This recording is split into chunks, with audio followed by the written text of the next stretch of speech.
ನಮಸ್ಕಾರ. ಇವತ್ತಿನ ಈ ವಿಶ್ಲೇಷಣೆಗೆ ಸ್ವಾಗತ.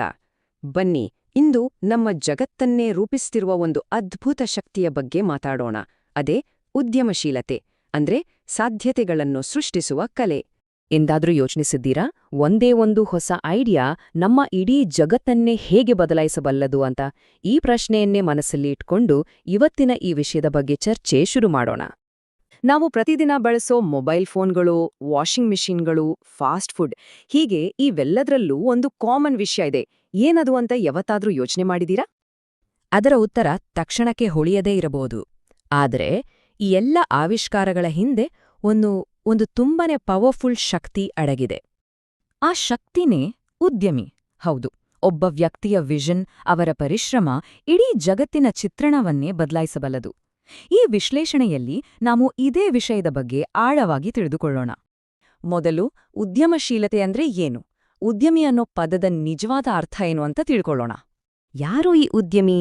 ಈ ಪದದ ನಿಜವಾದ ಅರ್ಥವೇನು? ತುಂಬಾ ಸಿಂಪಲ್ ಆಗಿ ಹೇಳೋದಾದ್ರೆ, ಉದ್ಯಮಿ ಅಂದ್ರೆ ಯಾರು ಗೊತ್ತಾ? ಸುಮ್ನೆ ಒಂದು ಐಡಿಯಾ ಇಟ್ಕೊಂಡಿರೋರಲ್ಲ, ಆ ಐಡಿಯಾನ ಒಂದು ಬಿಸ್ನೆಸ್ ಆಗಿ ಬದಲಾಯಿಸೋಕೆ ಬೇಕಾದ ಎಲ್ಲ ಉಪಕ್ರಮಗಳನ್ನ ತಗೊಳ್ಳೋ ವ್ಯಕ್ತಿ. ಇಂಟ್ರೆಸ್ಟಿಂಗ್ ವಿಷಯ ಅಂದ್ರೆ, ಈ ಪದ ಬಂದಿರೋದು ಫ್ರೆಂಚ್ ಭಾಷೆಯ ಎಂಟ್ರಪ್ರೆಂಡರ್ ಅನ್ನೋ ಪದದಿಂದ. ಅದರರ್ಥ ಟು ಅಂಡರ್ಟೇಕ್ ಅಂದ್ರೆ ಒಂದು ಕೆಲಸವನ್ನ ಕೈಗೆತ್ಕೊಳ್ಳೋದು. ನೋಡಿ, ಉದ್ಯಮಿಯ ಮೂಲ ಗುಣವೇ ಇದಲ್ವಾ, ಜವಾಬ್ದಾರಿ ತಗೊಂಡು ಮುಂದೆ ಹೋಗೋದು. ಉದ್ಯಮಿಗಳ ಐಡಿಯಾಗಳು ನಮ್ಮ ಜೀವನದ ಪ್ರತಿಯೊಂದು ಭಾಗದಲ್ಲೂ ಇವೆ. ಯೋಚನೆ ಮಾಡಿ ನೋಡಿ, ನಾವು ದಿನ ಬಳಕೆ ಮಾಡುವ ಕಂಪ್ಯೂಟರ್, ಮೊಬೈಲ್ ಫೋನ್ಗಳು, ನಮ್ಮ ಕೆಲಸವನ್ನು ಸುಲಭ ಮಾಡೋ ವಾಷಿಂಗ್ ಮಷೀನ್ಗಳು, ಡೆಬಿಟ್ ಮತ್ತು ಕ್ರೆಡಿಟ್ ಕಾರ್ಡ್ಗಳು, ಅಷ್ಟೇ ಯಾಕೆ ಕೊರಿಯರ್ ಸರ್ವಿಸ್, ಇನ್ಸ್ಟಂಟ್ ಫುಡ್ಸ್, ಇದೆಲ್ಲ ಒಂದಾನೊಂದು ಕಾಲದಲ್ಲಿ ಯಾರೋ ಒಬ್ಬರ ತಲೆಯಲ್ಲಿದ್ದ ಕಲ್ಪನೆ ಅಷ್ಟೇ. ಹಾಗಾದ್ರೆ ಉದ್ಯಮಶೀಲತೆ ಅಂದ್ರೆ ಏನು? ಇದೊಂದು ಸೃಜನಾತ್ಮಕ ಚಟುವಟಿಕೆ. ಏನೂ ಇಲ್ದೇ ಇರೋ ಕಡೆ ಹೊಸದಾಗಿ ಏನಾದ್ರೂ ಸೃಷ್ಟಿ ಮಾಡೋದು. ಎಲ್ಲರೂ ಸಮಸ್ಯೆ ಅಂತ ನೋಡೋ ಗೊಂದಲದಲ್ಲಿಯೂ ಒಂದು ಅವಕಾಶವನ್ನು ಗುರುತಿಸಿ ಅದಕ್ಕೊಂದು ರೂಪ ಕೊಡೋದೇ ನಿಜವಾದ ಉದ್ಯಮಶೀಲತೆ. ಸರಿ, ಹಾಗಾದ್ರೆ ಯಶಸ್ವಿ ಉದ್ಯಮಿಯಾಗೋಕೆ ಯಾವೆಲ್ಲ ವಿಶೇಷ ಗುಣಗಳು ಬೇಕು? ಯಾವುದೋ ಅವರನ್ನ ಬೇರೆಯವರಿಂದ ಸ್ಪೆಷಲ್ ಆಗಿ ಕಾಣುವಂತೆ ಮಾಡುತ್ತೆ? ಬನ್ನಿ, ಈಗ ಅದನ್ನ ನೋಡೋಣ. ಮೊದಲನೆಯ ಮತ್ತು ಅತ್ಯಂತ ಮುಖ್ಯವಾದ ಗುಣ ಅಂದ್ರೆ ಸೃಜನಶೀಲತೆ. ಅಂದ್ರೆ ಹೊಸದಾಗಿ ಯೋಚನೆ ಮಾಡೋದು. ಒಂದು ಹೊಸ ಪ್ರಾಡಕ್ಟ್, ಒಂದು ಹೊಸ ಮಾರುಕಟ್ಟೆ ಅಥವಾ ಒಂದು ಹೊಸ ಟೆಕ್ನಾಲಜಿ, ಹೀಗೆ ಬೇರೆಯವರಿಗೆ ಕಾಣದ್ದನ್ನೂ ಕಲ್ಪಿಸಿಕೊಳ್ಳುವ ಶಕ್ತಿ ಇದು. ಎಷ್ಟೇ ಒಳ್ಳೆ ಐಡಿಯಾ ಇದ್ರೂ ಒಬ್ಬರೇ ಎಲ್ಲವನ್ನೂ ಸಾಧಿಸೋಕೆ ಆಗಲ್ಲ. ಅದಕ್ಕೆ ಬೇಕು ನಾಯಕತ್ವ. ತನ್ನ ಜೊತೆಗಿರೋ ಟೀಮ್ಗೆ ದಾರಿ ತೋರಿಸಿ, ಅವರಲ್ಲಿ ಸ್ಫೂರ್ತಿ ತುಂಬಿ, ಎಲ್ಲರನ್ನೂ ಒಂದೇ ಗುರಿಯ ಕಡೆಗೆ ಕರೆದುಕೊಂಡು ಹೋಗೋ ಕಲೆನೇ ಲೀಡರ್ಶಿಪ್. ನಾಯಕತ್ವದ ಜೊತೆಗೇನೆ ಬರುವ ಮತ್ತೊಂದು ಮುಖ್ಯವಾದ ಸ್ಕಿಲ್ ಅಂದ್ರೆ ಟೀಮ್ ಬಿಲ್ಡಿಂಗ್. ಅಂದ್ರೆ ಒಂದು ಕೆಲಸಕ್ಕೆ ಬೇಕಾದ ಸರಿಯಾದ ಜನರನ್ನು ಮತ್ತು ಸರಿಯಾದ ಸಂಪನ್ಮೂಲಗಳನ್ನು ಒಟ್ಟಿಗೆ ಸೇರ್ಸೋದು. ಯಾವುದೇ ದೊಡ್ಡ ಯಶಸ್ಸಿನ ಹಿಂದಿನ ಅಡಿಪಾಯನೇ ಒಂದು ಒಳ್ಳೆಯ ಟೀಮ್. ಯಾವುದೇ ಹೊಸ ದಾರಿಯಲ್ಲಿ ಹೊರಟಾಗ ರಿಸ್ಕ್ ಇದ್ದೇ ಇರುತ್ತೆ. ಉದ್ಯಮಶೀಲತೆ ಅಂದ್ರೆ ಕುರುಡಾಗಿ ರಿಸ್ಕ್ ತಗೊಳ್ಳೋದಲ್ಲ, ಬದಲಿಗೆ ಲೆಕ್ಕಾಚಾರ ಹಾಕಿ ರಿಸ್ಕ್ ತಗೊಳ್ಳೋದು. ಒಂದು ವೇಳೆ ನಷ್ಟ ಆದ್ರೂ ಅದನ್ನ ಎದುರಿಸಿ ಅದರಿಂದ ಪಾಠ ಕಲಿಯೋಕೆ ಸಿದ್ಧವಾಗಿರೋದು ಬಹಳ ಮುಖ್ಯ. ಇದೆಲ್ಲವನ್ನೂ ಒಟ್ಟಾಗಿ ನೋಡಿದ್ರೆ ಒಬ್ಬ ಉದ್ಯಮಿ ಹತ್ರ ಒಂದು ಸೂಪರ್ ಟೂಲ್ ಕಿಟ್ ಇರುತ್ತೆ. ಸೃಜನಶೀಲತೆ, ಹೊಸತನ, ಚುರುಕುತನ, ನಾಯಕತ್ವ, ತಂಡ ಕಟ್ಟೋದು, ಸಮಸ್ಯೆ ಬಗೆಹರಿಸೋದು, ಗುರಿ ಸಾಧಿಸೋ ಛಲ, ನಿರ್ಧಾರ ತಗೊಳ್ಳೋದು ಮತ್ತು ಬದ್ಧತೆ, ಇವೆಲ್ಲವೂ ಅವರ ಯಶಸ್ಸಿಗೆ ಬೇಕಾದ ಸಾಧನಗಳು. ಉದಾಹರಣೆಗೆ, ಸ್ಟೀವ್ ಜಾಬ್ಸ್ ಅವರ ಕ್ರಿಯೇಟಿವಿಟಿ ಇಲ್ಲದಿದ್ರೆ ಆಪಲ್ ಇರ್ತಿತ್ತಾ? ಅಥವಾ ರಿಸ್ಕ್ ತಗೊಳ್ಳೋ ಗುಣ, ಎಲಾನ್ ಮಸ್ಕ್ ರಿಸ್ಕ್ ತಗೊಂಡಿಲ್ಲ ಅಂದಿದ್ರೆ ಸ್ಪೇಸ್ ಎಕ್ಸ್ ಇರ್ತಿತ್ತಾ? ಖಂಡಿತ ಇಲ್ಲ. ಇವೆಲ್ಲವೂ ಒಂದು ಐಡಿಯಾನ ರಿಯಾಲಿಟಿ ಮಾಡೋಕೆ ಬೇಕಾದ ಫೌಂಡೇಶನ್.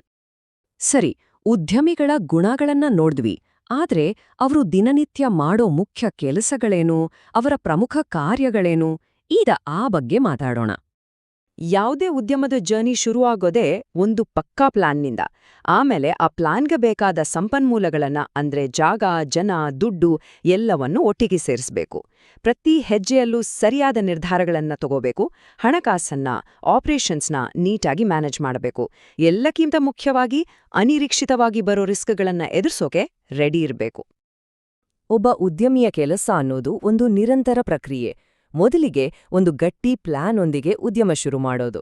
ನಂತರ ಅದಕ್ಕೆ ಬೇಕಾದ ಹಣ, ಜನ, ಹೀಗೆ ಎಲ್ಲಾ ಸಂಪನ್ಮೂಲಗಳನ್ನ ಒಟ್ಟುಗೂಡಿಸೋದು. ಯಾವ ಪ್ರಾಡಕ್ಟ್ ಮಾಡಬೇಕು, ಯಾವ ಟೆಕ್ನಾಲಜಿ ಬಳಸಬೇಕು ಅನ್ನೋ ನಿರ್ಧಾರಗಳನ್ನ ತೆಗೆದುಕೊಳ್ಳೋದು, ಹೊಸತನವನ್ನ ಪರಿಚಯಿಸ್ತಾ ಇರೋದು. ಇದೆಲ್ಲದರ ಜೊತೆಗೆ ಕಂಪನಿಯ ಹಣಕಾಸಿನ ವ್ಯವಹಾರ ನೋಡ್ಕೊಳ್ತಾ ಮುಂದೆ ಬರೋ ಎಲ್ಲಾ ರಿಸ್ಕ್ಗಳನ್ನು ಧೈರ್ಯದಿಂದ ಎದುರಿಸೋದು. ಇದೆಲ್ಲ ಅವರ ಕೆಲಸದ ಭಾಗವೇ. ಈ ಹೋಲಿಕೆ ನೋಡಿ ಎಷ್ಟು ಚೆನ್ನಾಗಿದೆ ಅಲ್ವಾ? ಉದ್ಯಮಿ ಒಬ್ಬ ಮ್ಯೂಸಿಕ್ ಡೈರೆಕ್ಟರ್ ತರ ಅಂತ. ಹೇಗೆ ಒಬ್ಬ ಕಂಡಕ್ಟರ್ ಬೇರೆ ಬೇರೆ ಇನ್ಸ್ಟ್ರೂಮೆಂಟ್ಸ್ನ ಒಟ್ಟಿಗೆ ಸೇರಿಸಿ ಒಂದು ಅದ್ಭುತವಾದ ಮ್ಯೂಸಿಕ್ ಸೃಷ್ಟಿ ಮಾಡ್ತಾನೋ, ಅದೇ ರೀತಿ ಉದ್ಯಮಿ ಕೂಡ ದುಡ್ಡು, ಜನ, ಟೆಕ್ನಾಲಜಿ ಈ ಎಲ್ಲವನ್ನೂ ಒಟ್ಟಿಗೆ ಸೇರಿಸಿ ಒಂದು ಯಶಸ್ವಿ ಬಿಸ್ನೆಸ್ ಕಟ್ತಾನೆ. ಇಲ್ಲಿವರೆಗೂ ನಾವು ಒಬ್ಬ ವ್ಯಕ್ತಿಯ ದೃಷ್ಟಿಯಿಂದ ಉದ್ಯಮಶೀಲತೆಯನ್ನ ನೋಡಿದ್ವಿ. ಈಗ ಸ್ವಲ್ಪ ಝೂಮ್ ಔಟ್ ಮಾಡಿ ಇದು ನಮ್ಮ ಸಮಾಜಕ್ಕೆ, ನಮ್ಮ ಎಕಾನಮಿಗೆ ಹೇಗೆ ಸಹಾಯ ಮಾಡುತ್ತೆ ಅಂತ ನೋಡೋಣ. ಒಂದು ವಿಷಯ ಸ್ಪಷ್ಟವಾಗಿರಬೇಕು. ಉದ್ಯಮಶೀಲತೆ ಅನ್ನೋದು ಕೇವಲ ವೈಯಕ್ತಿಕ ಲಾಭಕ್ಕಲ್ಲ, ಇದು ಯಾವುದೇ ದೇಶದ ಆರ್ಥಿಕತೆಯ ಬೆನ್ನೆಲುಬು. ನೋಡಿ, ಯಾವುದೇ ಎಕಾನಮಿಯ 3 ಮುಖ್ಯ ಪಿಲ್ಲರ್ಗಳು ಅಂದ್ರೆ ಭೂಮಿ, ಶ್ರಮ ಮತ್ತೆ ಬಂಡವಾಳ. ಆದ್ರೆ ಇವು 3 ಸುಮ್ನೆ ಹಾಗೆ ಇದ್ರೆ ಏನೂ ಉಪಯೋಗ ಇಲ್ಲ. ಈ 3 ಒಟ್ಟಿಗೆ ಸೇರಿಸಿ ಅದಕ್ಕೊಂದು ರೂಪ ಕೊಟ್ಟು ಅದ್ರಿಂದ ಮೌಲ್ಯ ಸೃಷ್ಟಿಸುವ ಆ ಶಕ್ತಿನೇ ಉದ್ಯಮಶೀಲತೆ. ಅದೆಲ್ದಿದ್ರೆ ಈ ಎಲ್ಲ ಸಂಪನ್ಮೂಲಗಳು ವೇಸ್ಟ್ ಆಗ್ಬಿಡುತ್ತೆ. ಅಷ್ಟೇ ಅಲ್ಲ, ಉದ್ಯಮಶೀಲತೆಯ ಪ್ರಭಾವ ಬರೀ ಬಿಸ್ನೆಸ್ಗೆ ಸೀಮಿತವಾಗಿಲ್ಲ. ಹೊಸ ಹೊಸ ಟೆಕ್ನಾಲಜಿಗಳು, ಹೊಸ ಬಿಸ್ನೆಸ್ ಮಾಡೆಲ್ಗಳು, ಅಷ್ಟೇ ಯಾಕೆ ಸಮಾಜದಲ್ಲಿರೋ ದೊಡ್ಡ ದೊಡ್ಡ ಸಮಸ್ಯೆಗಳಿಗೆ ಪರಿಹಾರ ಸಿಗೋದು ಕೂಡ ಇದ್ರ ಮೂಲಕವೇ. ಕೊನೆಯದಾಗಿ ಉದ್ಯಮಶೀಲತೆಯ ಸಾರಾಂಶವನ್ನ ಈ ಒಂದು ವಾಕ್ಯದಲ್ಲಿ ಹೇಳಬಹುದು. ಇದು ಈಗ ಏನಿದೆಯೋ ಅದನ್ನ ಮುಂದೆ ಏನಾಗಬಹುದು ಅಂತ ಬದಲಾಯಿಸೋ ಒಂದು ಕಲೆ. ಇದುವರೆಗೂ ನಾವು ಉದ್ಯಮಶೀಲತೆ ಅಂದ್ರೇನು, ಉದ್ಯಮಿಯ ಗುಣಗಳೇನು ಮತ್ತೆ ಅವರ ಕಾರ್ಯಗಳ ಬಗ್ಗೆ ನೋಡ್ದ್ವಿ. ಇದೆಲ್ಲದರ ಸಾರಾಂಶ ಏನು? ಮುಂದಿನ ದೊಡ್ಡ ಐಡಿಯಾ ಎಲ್ಲಿಂದ ಬರಬಹುದು? ಹಾಗಾದ್ರೆ ಉದ್ಯಮಿ ಅಂದ್ರೆ ಯಾರು? ಅವರು ಕೇವಲ ಒಬ್ಬ ವ್ಯಾಪಾರಿ ಅಲ್ಲ, ಬದಲಿಗೆ ಬದಲಾವಣೆಯ ಹರಿಕಾರ. ಅವಕಾಶಗಳನ್ನು ಗುರುತಿಸಿ, ಸಂಪನ್ಮೂಲಗಳನ್ನು ಒಟ್ಟುಗೂಡಿಸಿ ಸಮಾಜಕ್ಕೆ ಒಂದು ಹೊಸ ಮೌಲ್ಯವನ್ನು ಸೃಷ್ಟಿ ಮಾಡಿಕೊಡುವ ವ್ಯಕ್ತಿ.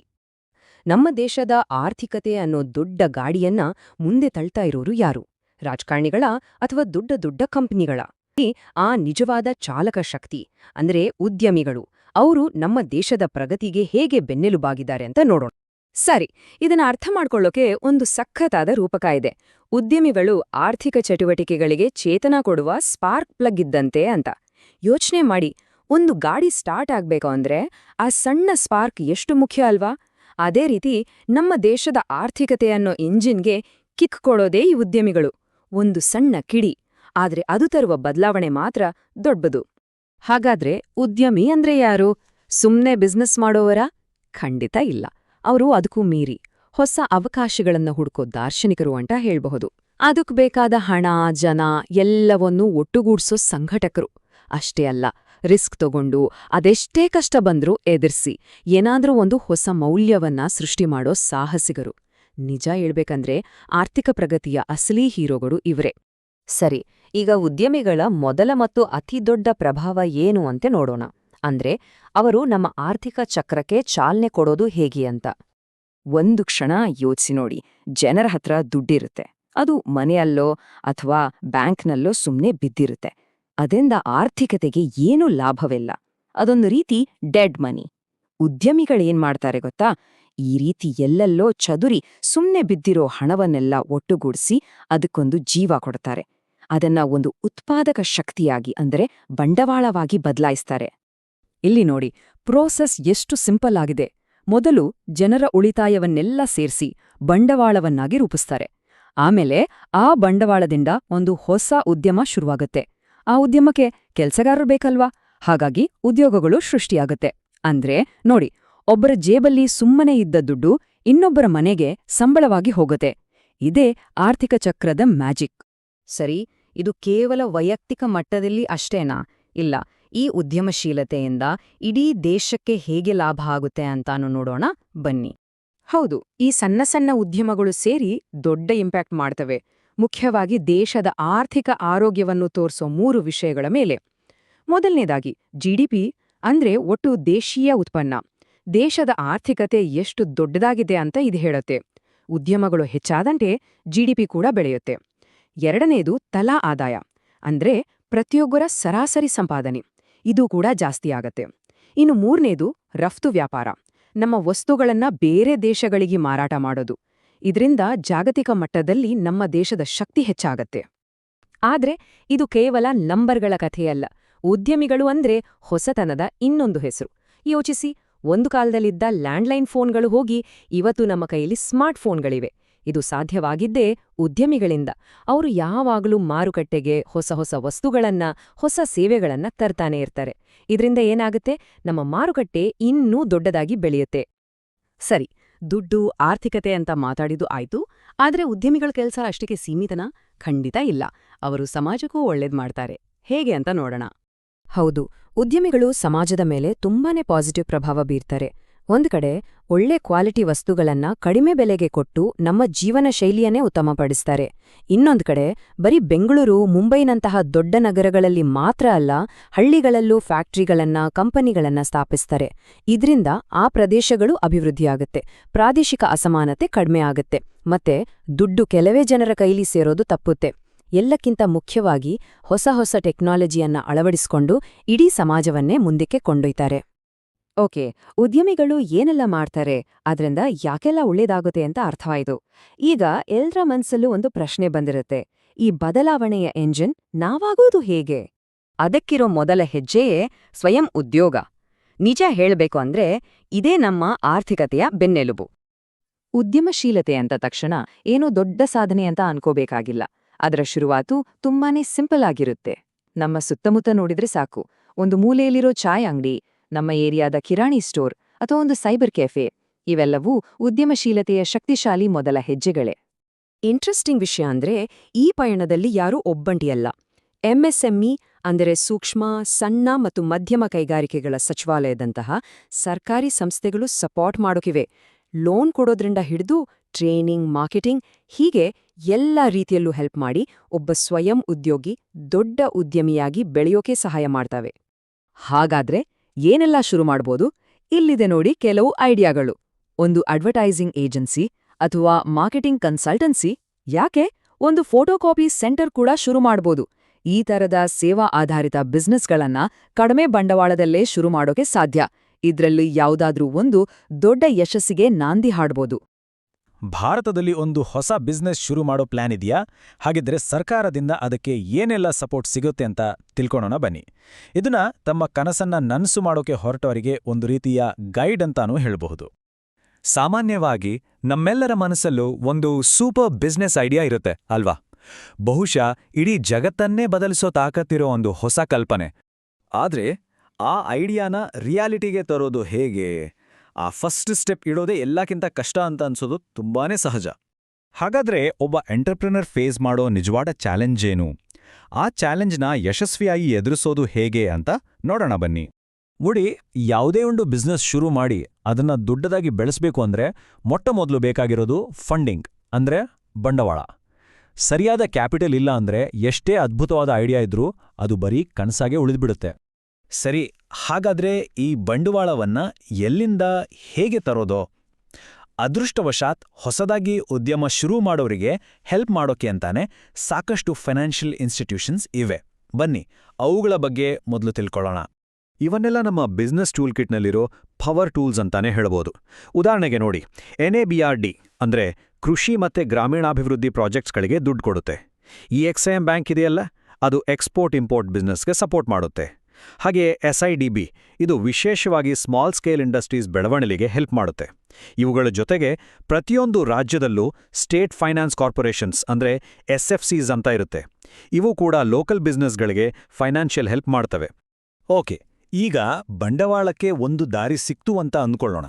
ಆದ್ರೆ ಒಂದು ಬಿಸ್ನೆಸ್ನ ಯಶಸ್ವಿಯಾಗಿ ನಡೆಸೋಕೆ ಬರೀ ದುಡ್ಡಿದ್ರೆ ಸಾಕಾಗತ್ತಾ? ಖಂಡಿತ ಇಲ್ಲ. ಒಂದು ಯಶಸ್ವಿ ಬಿಸ್ನೆಸ್ಗೆ 2 ಪಿಲ್ಲರ್ಸ್ ಇರಬೇಕು. ಒಂದ್ ಕಡೆ ದುಡ್ಡು ಕೊಡೋ ಫೈನಾನ್ಷಿಯಲ್ ಇನ್ಸ್ಟಿಟ್ಯೂಷನ್ಸ್, ಇನ್ನೊಂದ್ ಕಡೆ ಸರಿಯಾದ ದಾರಿ ತೋರಿಸೋ ಪ್ರಮೋಷನಲ್ ಆರ್ಗನೈಸೇಷನ್ಸ್, ಅಂದ್ರೆ training, marketing support, business strategy ಬಗ್ಗೆ ಸಲಹೆ ಕೊಡೋ ಸಂಸ್ಥೆಗಳು. ಇವೆರಡೂ ಕೂಡ ತುಂಬಾನೇ ಇಂಪಾರ್ಟೆಂಟ್. ಹಾಗಾದ್ರೆ ಬರೀ ಫೈನಾನ್ಷಿಯಲ್ ಸಪೋರ್ಟ್ ಅಷ್ಟೇ ಅಲ್ಲ, ನಮ್ಮ ಬಿಸ್ನೆಸ್ ಜರ್ನಿಯಲ್ಲಿ ಒಬ್ಬ ಮೆಂಟರ್ ತರ ಜೊತೆಗಿದ್ದು ಗೈಡ್ ಮಾಡೋ ಸಂಸ್ಥೆಗಳು ಯಾವುವು? ಈಗ ಅವುಗಳ ಬಗ್ಗೆ ತಿಳ್ಕೊಳ್ಳೋಣ. ಇಲ್ಲಿ ನೋಡಿ, ಕೆಲವು ಇಂಪಾರ್ಟೆಂಟ್ ಸಂಸ್ಥೆಗಳ ಲಿಸ್ಟ್ ಇದೆ. ಖಾದಿ ಮತ್ತು ಗ್ರಾಮೋದ್ಯೋಗ ಆಯೋಗ, ಇದು ಗ್ರಾಮೀಣ ಮಟ್ಟದಲ್ಲಿ ಉದ್ಯೋಗ ಸೃಷ್ಟಿ ಮಾಡೋಕೆ ಫೋಕಸ್ ಮಾಡುತ್ತೆ. ರಾಷ್ಟ್ರೀಯ ಸಣ್ಣ ಕೈಗಾರಿಕೆಗಳ ನಿಗಮ ಇದೆಯಲ್ಲ, ಇದು ಸಣ್ಣ ಉದ್ಯಮಗಳಿಗೆ ಬೇಕಾದ ಮೆಷಿನರಿ ಮತ್ತು ಮಾರ್ಕೆಟಿಂಗ್ ಸೌಲಭ್ಯಗಳನ್ನು ಕೊಡುತ್ತೆ. ಇವೆಲ್ಲದರ ಜೊತೆಗೆ ಪ್ರತಿಯೊಂದು ಜಿಲ್ಲೆಯಲ್ಲೂ ಇರೋ ಜಿಲ್ಲಾ ಕೈಗಾರಿಕಾ ಕೇಂದ್ರಗಳು ಅಂದರೆ DICs ಲೋಕಲ್ ಲೆವೆಲ್ನಲ್ಲಿ ತುಂಬ ದೊಡ್ಡ ರೋಲ್ ಪ್ಲೇ ಮಾಡ್ತವೆ. ಈ ಎಲ್ಲ ಸಂಸ್ಥೆಗಳಲ್ಲಿ ಎಲ್ಲರಿಗೂ ತುಂಬಾನೇ ಸುಲಭವಾಗಿ ಸಿಗೋ ನಮ್ಮ ಲೋಕಲ್ ಲೆವೆಲ್ನಲ್ಲೇ ಕೆಲಸ ಮಾಡೋ ಸಂಸ್ಥೆ ಅಂದ್ರೆ ಅದು ಜಿಲ್ಲಾ ಕೈಗಾರಿಕಾ ಕೇಂದ್ರ ಅಂದ್ರೆ DIC. ಇದರ ಬಗ್ಗೆ ಸ್ವಲ್ಪ ಡೀಟೇಲ್ ಆಗಿ ನೋಡೋಣ. ನೋಡಿ, 1978ರಲ್ಲಿ ಶುರುವಾದ ಈ ಕೇಂದ್ರಗಳ ಮೇನ್ ಉದ್ದೇಶವೇ ಗ್ರಾಮೀಣ ಮತ್ತು ಸಣ್ಣ ಪಟ್ಟಣಗಳಲ್ಲಿ ಬಿಸ್ನೆಸ್ ಶುರು ಮಾಡೋರನ್ನ ಪ್ರೋತ್ಸಾಹಿಸೋದು. ಇದೊಂದು ರೀತಿ ಜಿಲ್ಲಾ ಮಟ್ಟದಲ್ಲಿ ಎಲ್ಲಾ ಸೇವೆಗಳನ್ನು ಒಂದೇ ಕಡೆ ಕೊಡುವ ಸಿಂಗಲ್ ವಿಂಡೋ ಸಿಸ್ಟಮ್ ಇದ್ದ ಹಾಗೆ. ಹಾಗಾದ್ರೆ ನಮ್ಮ ಲೋಕಲ್ DIC ಹೇಗೆಲ್ಲ ಸಹಾಯ ಮಾಡುತ್ತೆ? ನೋಡಿ, ನಮ್ಮ ಪ್ರಾಜೆಕ್ಟ್ ರಿಪೋರ್ಟ್ ರೆಡಿ ಮಾಡೋಕೆ ಹೆಲ್ಪ್ ಮಾಡೋದ್ರಿಂದ ಹಿಡಿದು ಬಿಸ್ನೆಸ್ ಮಾಡೋಕೆ ಬೇಕಾದ ಟ್ರೈನಿಂಗ್ ಕೊಡೋದು, ಕಚ್ಚಾ ಸಾಮಗ್ರಿಗಳನ್ನು ಪಡೆಯೋಕೆ ದಾರಿ ತೋರಿಸೋದು, ಟ್ರೇಡ್ ಫೇರ್ಸ್ ಮೂಲಕ ಮಾರ್ಕೆಟ್ ಒದಗಿಸೋದು, ಅಷ್ಟೇ ಅಲ್ಲ ನಮ್ಮ ಪ್ರಾಡಕ್ಟ್ಸ್ನ ಬೇರೆ ದೇಶಗಳಿಗೆ ಎಕ್ಸ್ಪೋರ್ಟ್ ಮಾಡೋಕೆ ಕೂಡ ಸಪೋರ್ಟ್ ಮಾಡುತ್ತೆ. ಅಂದ್ರೆ ಪ್ರತಿಯೊಂದು ಸ್ಟೆಪ್ನಲ್ಲೂ DIC ನಮ್ಮ ಜೊತೆ ಇರುತ್ತೆ. ಇಷ್ಟೆಲ್ಲ ತಿಳ್ಕೊಂಡ್ಮೇಲೆ ಈಗೆಲ್ಲವನ್ನು ಒಟ್ಟು ಸೇರಿಸಿ ನೋಡೋಣ. ನಮ್ಮ ಎಂಟರ್ಪ್ರಿನರ್ ಟೂಲ್ ಕಿಟ್ ಈಗ ರೆಡಿ ಆಗ್ತಿದೆ. ಇಲ್ಲಿ ಮುಖ್ಯವಾಗಿ ನೆನ್ಪಿಟ್ಕೋಬೇಕಾದ ವಿಷಯ ಏನಂದ್ರೆ, ಬಿಸ್ನೆಸ್ ಜರ್ನಿಯಲ್ಲಿ ಯಾರೂ ಒಬ್ಬಂಟಿ ಅಲ್ಲ. ಒಂದು ಐಡಿಯಾನ ಒಂದು ಯಶಸ್ವಿ ಬಿಸ್ನೆಸ್ ಆಗಿ ಬದಲಾಯಿಸೋಕೆ ಒಂದು ತುಂಬಾನೇ ಪವರ್ಫುಲ್ ಮತ್ತೆ ಕಂಪ್ಲೀಟ್ ಸಪೋರ್ಟ್ ಸಿಸ್ಟಮ್ ರೆಡಿಯಾಗಿದೆ. ಬೇಕಾಗಿರೋದಿಷ್ಟೇ, ಅದರ ಬಗ್ಗೆ ಸರಿಯಾದ ಮಾಹಿತಿ ತಿಳ್ಕೊಂಡು ಅದನ್ನ ಸರಿಯಾಗಿ ಬಳಸ್ಕೊಡೋದು ಅಷ್ಟೇ.